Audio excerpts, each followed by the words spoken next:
Сәлеметсіздер ме достар, сіздермен бірге Жұлдыз. Менің каналыма қош келдіңіздер. Бүгін біз тапочкаға арналған табан тоқып үйренетін боламыз. Ол үшін бізге қажет осындай киіз ұлтарақ,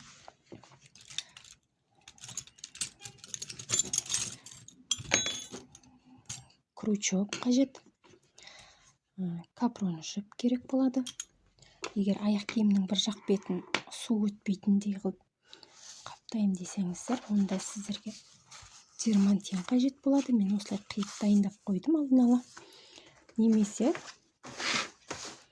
бір ескі сумкаларыңыз болса, осындай материалдан бұдан да қиып жасауға болады. Осылай қойып сызып аласыздар да қиып жасауға болады. Мен сіздерге дермантиннен жасап көрсететін боламын. Ол үшін алдымен біз ұлтарақтан белгілеп алуымыз қажет. Жиегінен 1 сантиметр қалдыруымыз қажет. Осылай белгілеп шығамыз.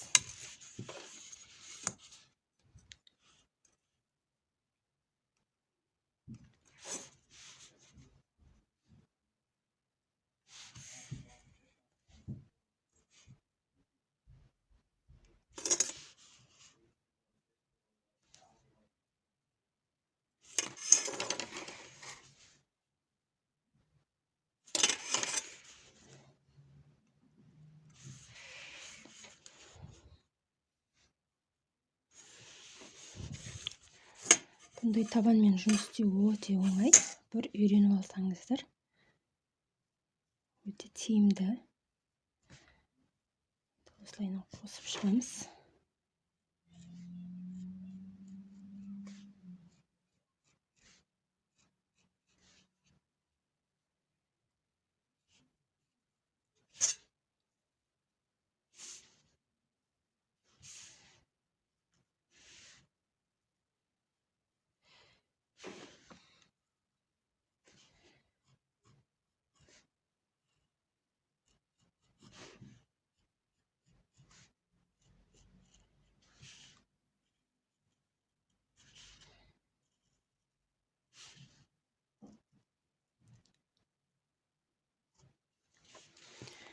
Ал енді осы сызғанымыздан сызғышпен осылай ортасын тауып аламыз. Менде 5 сантиметр болды. Ортасы міне 2,5 белгілеп алдым. Міне 1 сантиметр. Осылай 1 сантиметрден тесетін орындарын белгілеп шығамыз.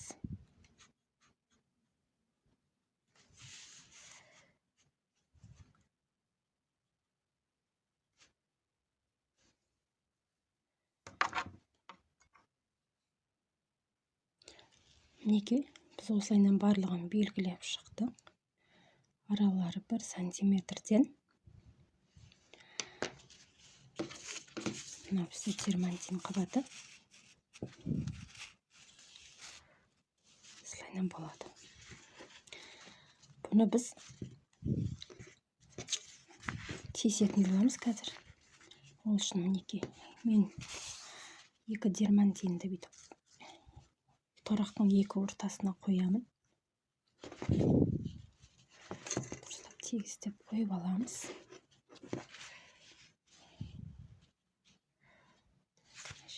Жетпей қалды.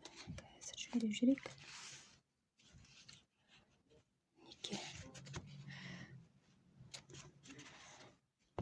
Жылжып кетпес үшін мен осындай инелерді пайдаланамын.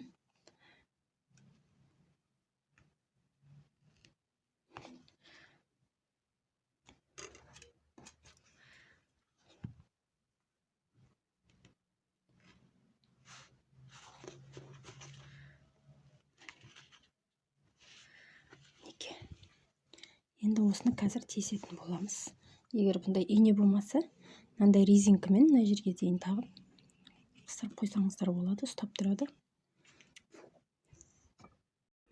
Неге біз ұлтарақты тесейін деп жатырмыз. Ол үшін бізге мынандай біз керек болады. Үшкір шеге сияқты. Оны осылай газға қызартып аламыз. Шаманы ұстайық.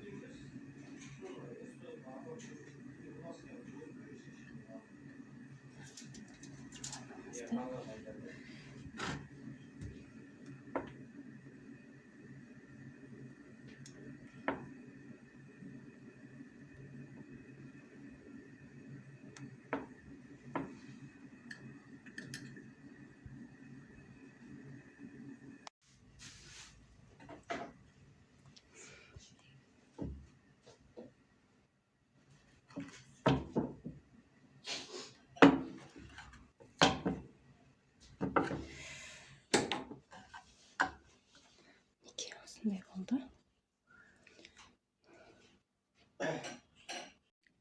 Міне бізде осындай болып шықты.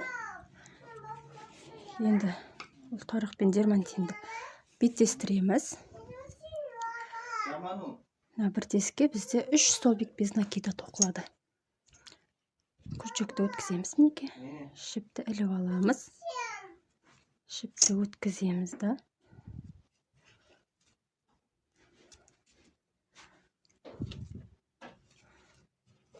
Екінші.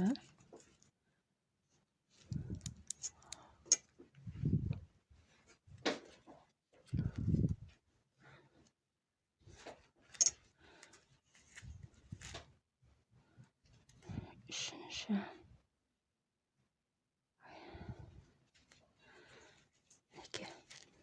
Тағы бір көрсетейін. Келесі тесікке мінеке. Күршекті өткіземіз. Шіпті іліп алып шығарамыз. Бірінші.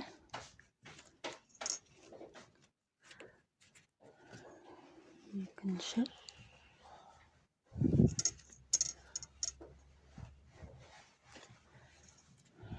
Үшінші. Осылай айналдырып барлығын тоқып шығамыз. Екіншісіне де. Соңғы жағына келдік. Міне.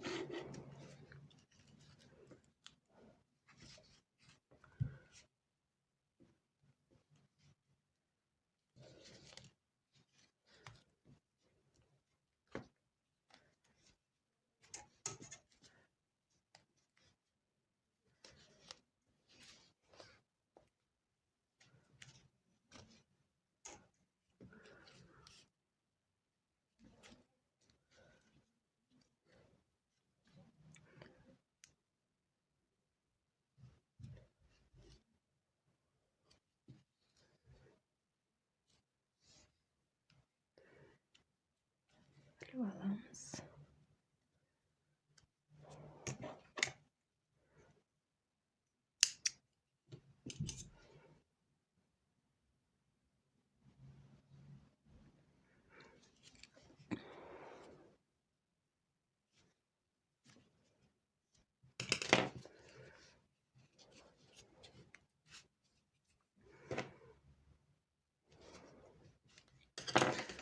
Мінеке. Екеуі дайын.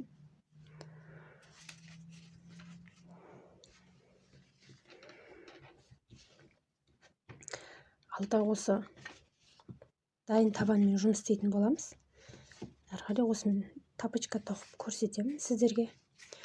Мына жерде айта кетейін. Алдындағы 2 точка бар ғой, мынау мен мынау. Мен осы жерге 5 столбиктен тоқыдым. 1, 2, 3, 4, 5. Үшеу тоқысам, бұлай тартып тұр қатты. Сол үшін 5 қылдым. Егер сіздерде тартып жатса, сіздерде 5 қылсаңыздар болады. Және мына жерінде де қатты тартып тұрса, 5-5-ден тоқуға болады.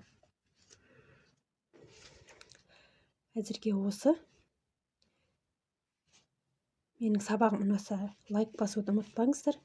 Және мен каналыма тіркеліп қойыңыздар. Алда әлі неше түрлі тапочкалар тоқитын боламыз. Келесі кездескенше сау болыңыздар.